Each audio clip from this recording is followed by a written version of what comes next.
আসসালামু আলাইকুম। আশা করি সবাই ভালো আছেন। আলহামদুলিল্লাহ, আমিও ভালো আছি।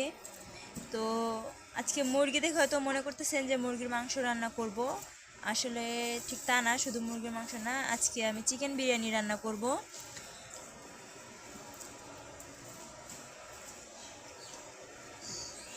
তো চিকেন বিরিয়ানি কিভাবে রানবো সেটা দেখতে আমার সাথেই থাকেন। তো এখানে পাতিলে তেল দিয়ে দিছি, এখন পেঁয়াজটা দিয়ে দিব।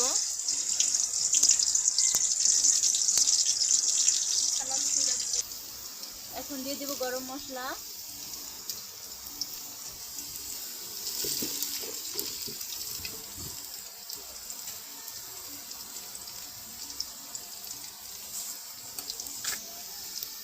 এখন দিয়ে দিব আদা বাটা,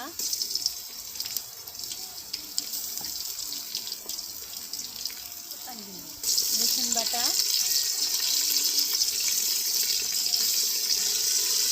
পেঁয়াজ বাটা।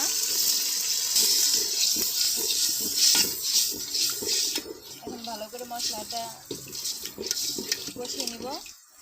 এখন দিয়ে দিব লবণ, ধনিয়ার গুঁড়া, মরিচের গুঁড়া। এখন মশলাটাকে ভালোভাবে কষিয়ে নিব। এখন দিয়ে দিতেছি বিরিয়ানির মশলা।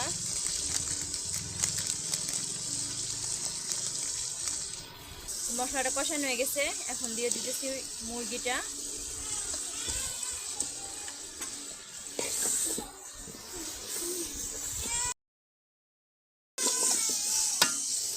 মশলাটাকে ভালো করে কষানো করার জন্য দিয়ে দিতেছি পানি।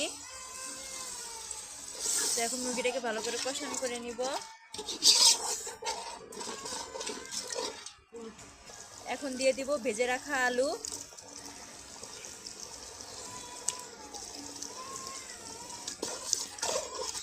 ভেজে রাখা আলুটা দিয়ে দিলাম। মুরগিটার আলুটাকে ভালো করে কষানো করে নিব।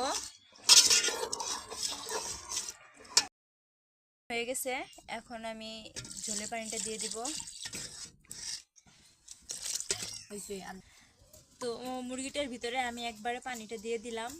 তো আলাদাভাবে পোলাওটা রান্না করব না, যখন এখানে এই পানিটা বলক উঠবে মাংসের ভিতরে, তখন এই মাংসের উপরেই পোলাও চালটা দিয়ে দিব।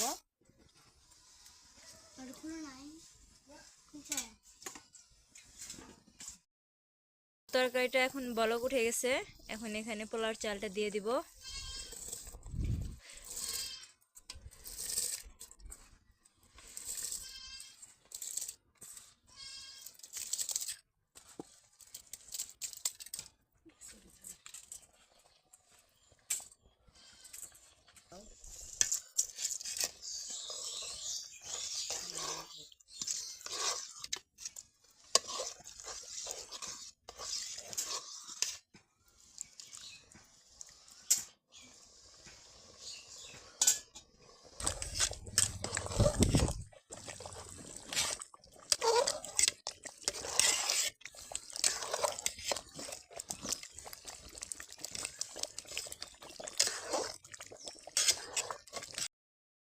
এখন দিয়ে দিব ঘি।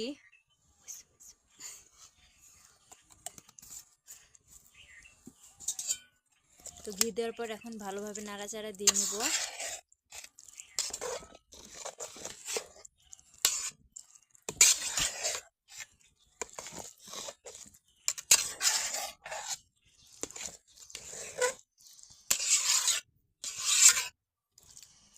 এখন বিরিয়ানিটাকে দমে বসিয়ে দিব।